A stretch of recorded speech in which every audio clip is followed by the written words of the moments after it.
And with this particular video, I want to talk about how your OGs have basically sold out to white supremacy. And the way they sold out, they could be more considered O, but not G. Like, your OGs are not even G anymore. They're not gangster. They're watered down, they're turned down, and now their job is basically to turn you down. They have a new occupation in white supremacy.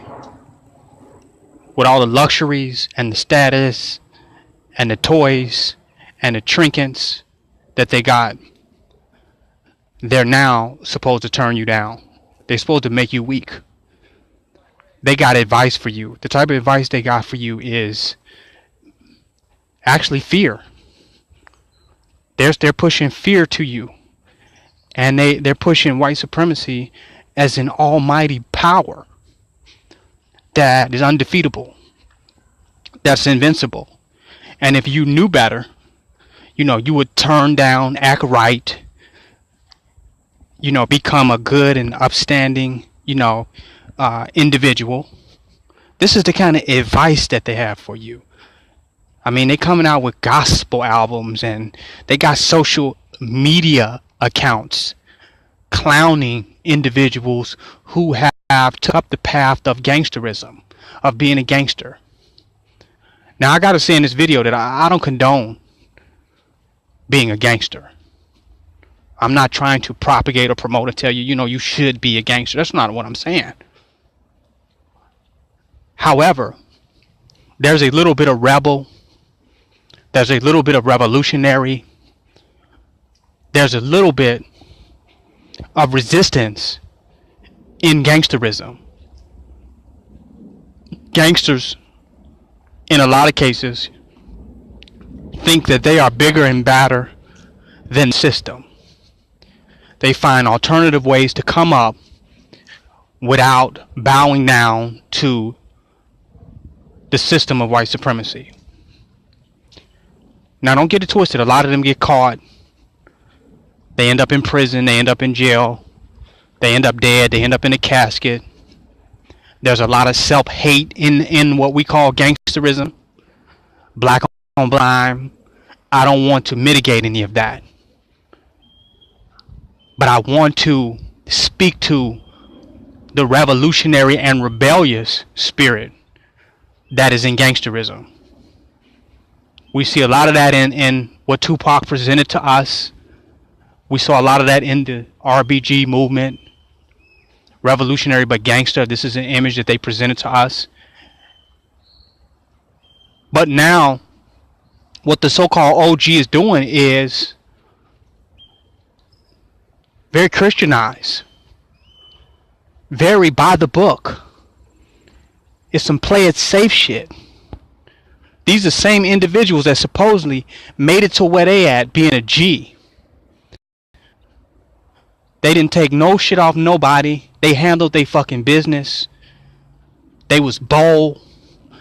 They was true gangsters according to them. They certified. They validated by the streets. And these same individuals got good advice for you now. Telling you how to be a choir boy. They're actually turning you away from the path that supposedly made them an OG. They saying, you're likely not going to make it. Don't go that route. Stay in school. Don't be a fool. Do something good with your life. Go in a different direction. But they so-called made it as a G. That's how you become an OG. You've been a G for a long time. You succeeded at being a G, so you became an OG. You would think. But nah, they didn't succeed at becoming an OG. They just got old. They dropped the G a long time ago. They've been dropped the G. The real G's is not trying to push themselves off as OGs on social media. The real G's are not watered down either. They was G's yesterday. They G's today. And they gonna be G's tomorrow. And they not going to redefine or change gangsterism based upon their amount of success, how many white people they know, how corporate they have become, how many contracts they have signed, and how willing they were to cooperate with law enforcement and the police department and the politicians. That now all of a sudden they're going to water down gangsterism. Now they're going to promote self-doubt. Now they're going to make the system unbeatable. Because in any way that somebody is trying to beat the system and find an alternative way from bowing down being a slave, they're going against the system. You can call it gangsterism, you can call it revolutionary, you can call it resistance, you can call it whatever you want, but they're going against the system. These OGs are going along with the system now. They have jobs, they're actors. So did they really make it to be an OG? Or have they actually been broken down before they got old? And now they're using the perception or the projection of an OG just to influence you to water yourself down before you even become a real G, before you become a successful G or a successful gangster. These are not successful gangsters. A lot of these individuals failed miserably at being gangsters. Because people went to jail, you fail as a gangster. You fail and you change your life around. And you're no longer a gangster anymore. So you're no longer a OG. So you got gangster failures. While they may be successful in corporate America, they might be successful in Hollywood, they might be successful in the movie industry. They failed at being a G, i.e. they're not a G anymore. The purpose of being a gangster was not to end up a coon at one day. That's not the purpose of being a gangster. And here it is. I'm no expert on gangsterism. You follow what I'm saying? But come on, the objective of being a gangster couldn't have been to become a coon, to become a sellout, to end up buck dancing, shucking and jiving, trying to play the tune that the white man wants you to play, trying to be politically correct, trying to cow down the white supremacy. That couldn't have been the objective of a gangster. So they're not OGs, they old coons. And now they're used to promote fear, so that these individuals, these youth, won't even try to rebel and go against the system.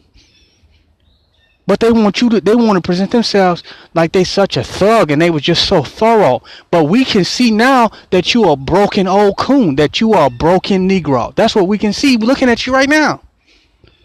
That your challenges and obstacles broke you down and made you clean up your act and become a choir boy.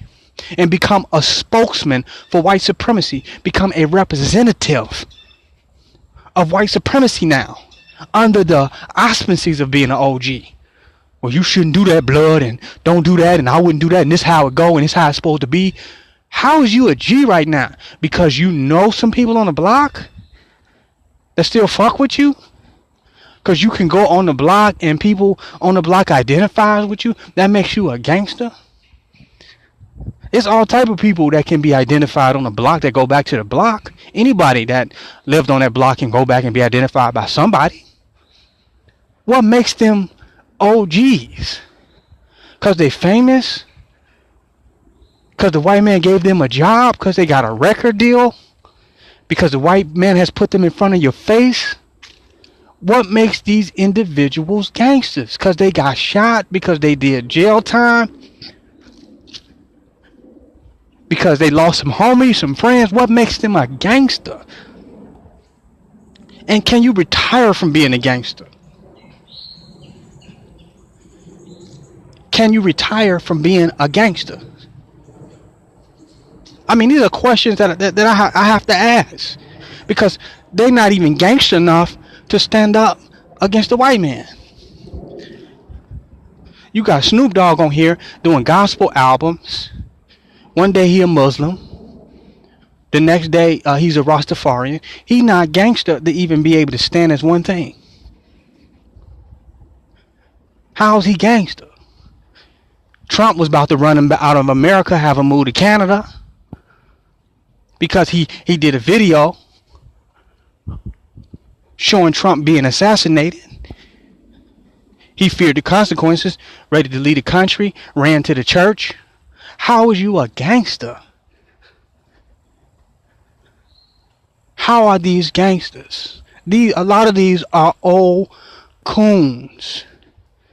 And now they telling you the good and right thing to do according to the standards of society. Gangsters went against society. A gangster bow down to no one. A gangster is like an outlaw cowboy. You seen some of them old cowboy movies, them old western movies?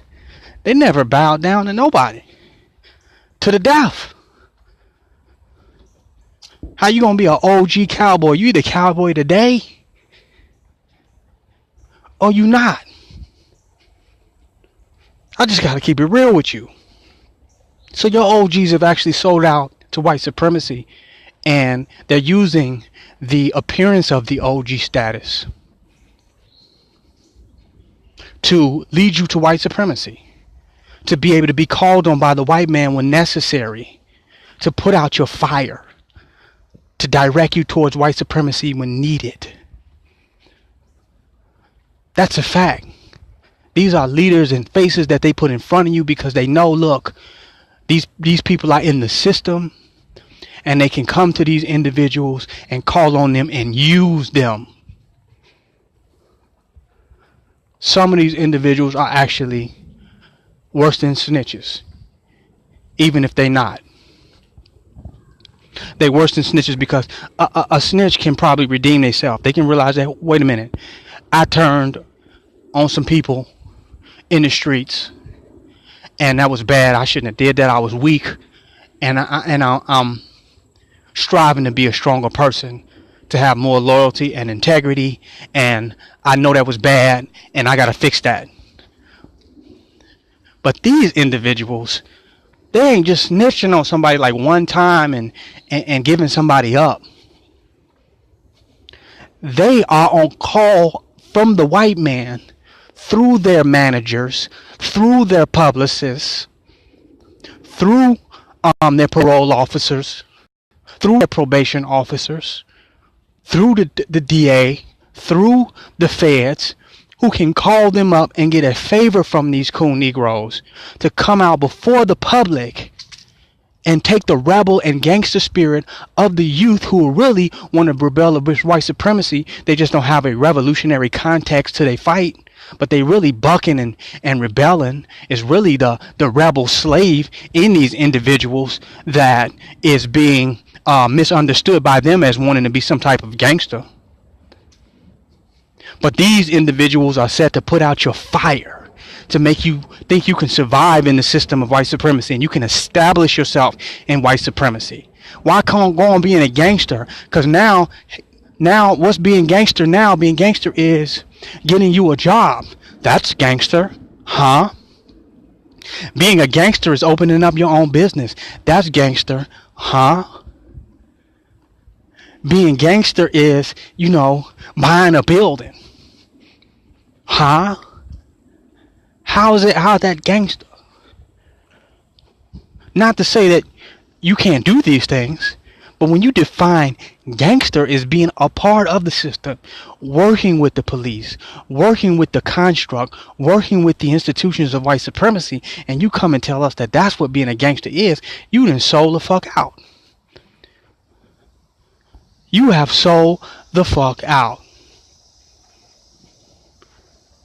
These are studio gangsters. These are gangsters that have failed at being a gangster. And not only are they failing at being a gangster, they're failing at being revolutionaries. They're failing at being rebel slaves. And now they're scared and they're preaching fear and what you better do and what you should do. And they want you to clean yourself up and bow down to the system. Going to college is being a gangster. That's gangster now. Staying in school is gangster now. Do you follow? I'm not doing this video because I promote or support being a gangster, because I don't support any of the black on black self-hate, black on black self-crime. But I also don't promote bowing down to the system of white supremacy. And some of these people, they're not really gangsters. They're not really outlaws. They're not really against the fucking system. They're not really against the fucking police. They just temporarily doing that so that they can one day become a part of the system. So they can become a politician. They can become a part of this machine. They can become a part of the beast.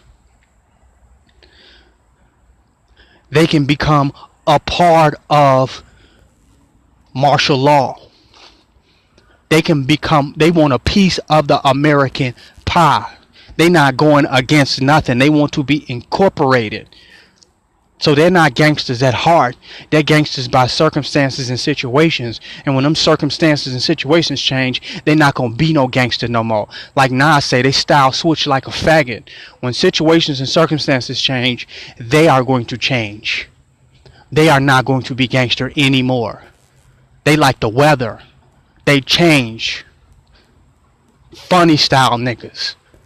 They're going to change. And you see that. These are not OGs. These are old fucking coons that have been broken and bowed down by white supremacy, and the white man is letting them get up in front of you and get in front of your face. He's allowing them to do that because he knows these are my niggas. I can call on them whenever I feel like it. These are the white man's G's. These are gangsters for the white man's agenda, for the white man's materialism, for the white man's capitalism, for success that is defined by white man. They're gangsters for success in America.